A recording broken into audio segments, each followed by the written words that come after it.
Students, I welcome you all on my channel Let's Start Learning and in class 11th also.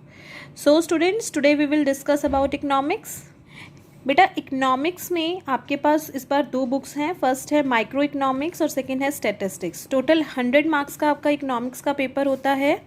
100 में से 80 marks का आपका theory paper होता है और 20 मार्क्स का आपका प्रैक्टिकल होता है. 80 मार्क्स में से 40 मार्क्स का आपका माइक्रो इकोनॉमिक्स का पोर्शन आता है और 40 मार्क्स का स्टैटिस्टिक्स का. हम सबसे पहले स्टैटिस्टिक्स स्टार्ट करते हैं, उसके बाद हम लोग माइक्रो इकोनॉमिक्स स्टार्ट करेंगे. ठीक है, सो फर्स्टली डिस्कस करते हैं what is statistics. Statistics means data और quantitative information capable of some meaningful conclusion. Means हम यहाँ पे डेटा लेते हैं, कैसा? क्वांटिटेटिव नेचर का. क्वालिटेटिव नेचर का डेटा हम यहाँ पे इग्नोर करते हैं. क्वांटिटेटिव नेचर मतलब जिसमें नंबर हो 100, 200, 500. ठीक है. Qualitative nature means big, small, जिसमें आपको क्वालिटीज़ बताई जाती है. तो क्वालिटेटिव नेचर का डेटा हम स्टैटिस्टिक्स में इग्नोर करते हैं, ओनली क्वान्टिटेटिव नेचर का डेटा को इंक्लूड करते हैं. और क्वांटिटेटिव नेचर का डेटा भी कैसा होगा? जिससे हम कुछ कंक्लूजन्स निकाल सकें, मतलब हम उन दो डेटा को कंपेयर कर सकें और कुछ कंक्लूजन्स निकाल सकें. फॉर एग्जांपल, सपोज मैं कह रही हूँ कि मेरे कॉलेज में 1000 स्टूडेंट्स हैं, तो ये है तो नंबर की फॉर्म में क्वांटिटेटिव डेटा है, लेकिन ये स्टैटिस्टिक्स नहीं है क्योंकि मैं इससे कुछ कंपैरिजन नहीं कर पा रही. लेकिन अगर मैं कहूँ कि 1000 में से 300 स्टूडेंट्स आर्ट्स के हैं, 300 स्टूडेंट्स साइंस के हैं और 400 स्टूडेंट्स कॉमर्स के हैं, तो यहाँ पे कंपैरिजन हो गया. ठीक है, तो दिस इज स्टैटिस्टिक्स. सो बेटा, सबसे पहले स्टैटिस्टिक्स में हम चैप्टर 2 स्टार्ट करेंगे जिसका नाम है कलेक्शन ऑफ डेटा. जो हम डेटा पढ़ते आए हैं, आपने 10th में भी मैथ्स में पढ़ा है डेटा क्या होता है. कुछ भी इंफॉर्मेशन जो कि क्वांटिटेटिव नेचर की होती है वो आपका डेटा होता है. ठीक है, तो उसको कलेक्शन कैसे करते हैं वो है ये चैप्टर. इस चैप्टर में हम दो टॉपिक डिस्कस करेंगे. First is sources of data and second is methods of collecting data. One by one करके इन टॉपिक्स को डिस्कस करते हैं. सो इस वीडियो में हम सोर्सेज ऑफ डेटा के बारे में डिस्कस करेंगे. There are two source of data. First is primary source and second is secondary source. What is primary source? It implies collection of data from its origin. ध्यान से पढ़ेंगे इसको. From its origin. जब हम origin से data को collect करते हैं, मतलब कि सपोज मुझे किसी डेटा की ज़रूरत है तो मैं डायरेक्टली जाके जब किसी से डेटा कलेक्ट कर रही हूँ, तो फॉर एग्जांपल सपोज मुझे अपनी क्लास के स्टूडेंट्स का ब्लड ग्रुप जानना है, तो मैं खुद से स्टूडेंट्स के पास गई और उनसे डेटा कलेक्ट किया, तो वो आपका कौन सा सोर्स होगा? Primary source. ठीक है, तो it offers you the first hand quantitative information relating to your statistical study. Means हमने खुद से फर्स्ट हैंड डेटा कलेक्ट किया, क्वांटिटेटिव इंफॉर्मेशन कलेक्ट की, जो कि मैंने अभी बताया क्वालिटेटिव को हम इग्नोर करेंगे. तो फर्स्ट टाइम डेटा कलेक्ट किया, क्वांटिटेटिव डेटा कलेक्ट किया, जो कि हमारी स्टैटिस्टिकल स्टडी जो हमें स्टडी करनी है उससे रिलेटेड है. ठीक है.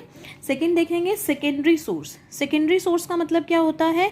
It implies that desired statistical information already exist and you are simply collect it from concerned agency or the department. इसका मतलब क्या है कि सपोज मुझे, जैसे मैंने ऊपर एग्जांपल दिया कि मुझे ब्लड ग्रुप पता करना है. सपोज आपके जब आपने एडमिशन लिया था स्कूल में, तब ऑलरेडी आपके ब्लड ग्रुप्स जो थे वो एडमिशन फॉर्म में लिखे गए थे, तो मैं डायरेक्टली जाके सर से वो इन्फॉर्मेशन ले लूँ और अब मेरा काम हो जाएगा.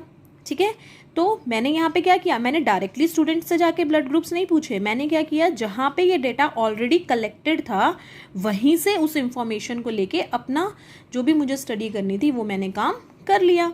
तो इसका मतलब क्या है कि ऑलरेडी डेटा कलेक्टेड था, वो कहीं रखा हुआ था, वहाँ से मैंने उस डेटा को लिया और अपनी स्टडी को कंप्लीट किया. इसीलिए ऐसे ही गवर्नमेंट की तरफ से बहुत सारी एजेंसीज होती हैं जो कि बहुत सारा डेटा कलेक्ट करके रखती हैं और हम उन डेटा को लेके अपनी स्टडी का काम पूरा कर सकते हैं, जो भी हमें अपनी रिसर्च वर्क करना है. देखें, it implies that desired statistical information already exist, कि वो जो इन्फॉर्मेशन है वो ऑलरेडी एग्जिस्ट कर रही थी. And you are simply collected. हमने क्या किया? सिर्फ उसको कलेक्ट किया फ्रॉम द कंसर्न एजेंसी और द डिपार्टमेंट. एजेंसी से या डिपार्टमेंट से उसको कलेक्ट किया और अपना काम कर लिया. ठीक है, सिंपल है। प्राइमरी सोर्स क्या होगा? वो सोर्स जहाँ से हम फर्स्ट टाइम डेटा कलेक्ट करते हैं, और सेकेंडरी सोर्स जहाँ पर डेटा ऑलरेडी कलेक्टेड होता है, हम बस वहाँ से उस डेटा को लेके अपना काम कर लेते हैं। ठीक है, now types of data. Data मैंने बताया आपको, कोई भी क्वांटिटेटिव इंफॉर्मेशन होगी वो आपका डेटा होगा। दो टाइप का डेटा होता है, primary data and secondary data. Primary data जो प्राइमरी सोर्स से कलेक्ट किया गया, सेकेंडरी डेटा जो सेकेंडरी सोर्स से कलेक्ट किया गया। आप कहोगे मैम तो बहुत सिंपल है। हाँ, बस इतना ही है। तो प्राइमरी डेटा क्या है? Data collected by the investigator his own purpose. मैंने आपको ऊपर बताया कि जब हम अपने पर्पस के लिए खुद से एक इन्वेस्टिगेटर जाके उस डेटा को कलेक्ट करता है तो वो आपका प्राइमरी डेटा होता है। फॉर द फर्स्ट टाइम वो डेटा कब कलेक्ट कर रहा है? फर्स्ट टाइम कलेक्ट कर रहा है, from the beginning to the end. सारा डेटा उसने खुद से कलेक्ट किया। ऐसा नहीं कि आधा कलेक्ट किया और आधा बाहर से ले लिया, नहीं। प्राइमरी डेटा वो होगा जो उसने स्टार्टिंग से लेके एंड तक सारा डेटा खुद से कलेक्ट किया, are called primary data. Fine. तो प्राइमरी डेटा क्या होगा? जब एक इन्वेस्टिगेटर खुद से फर्स्ट टाइम डेटा को कलेक्ट करेगा from beginning to end, that is known as primary data. What is secondary data? It is already in existence. ये डेटा ऑलरेडी एग्जिस्ट कर रहा होता है and have been collected for some other purpose, और ये किसी और पर्पज के लिए कलेक्ट किया गया था।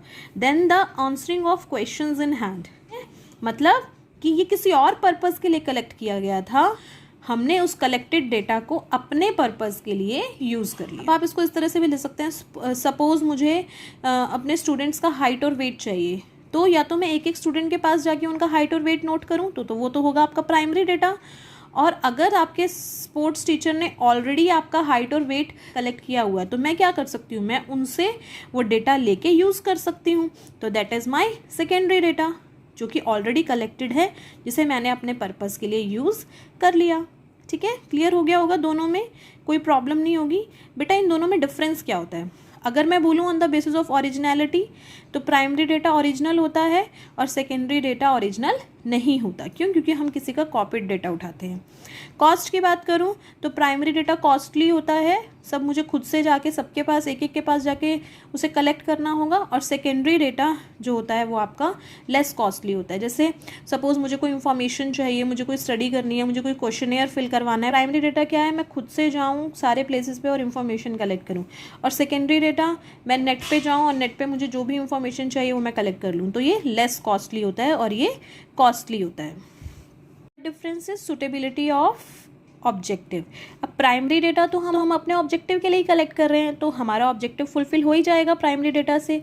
लेकिन सेकेंडरी डेटा जो कि किसी और ने कलेक्ट किया है, उसने अपने पर्पस के लिए कलेक्ट किया होगा, तो उस पूरे डेटा में से जो इन्फॉर्मेशन मुझे चाहिए उसमें से वो उस इन्फॉर्मेशन को मैं निकालूंगी।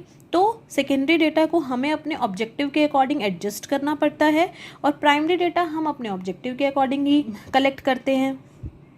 ठीक है, तो इसमें तीन डिफरेंस है, originality, cost and suitability of objective. ठीक है, आई होप आपको ये क्लियर हो गया होगा, इसमें कोई प्रॉब्लम नहीं होगी।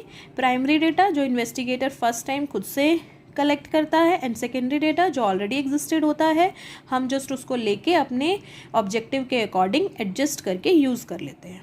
Fine. So student, this is it for today's video. Thanks for watching this video. If you have any doubt, just ask me in the comment section.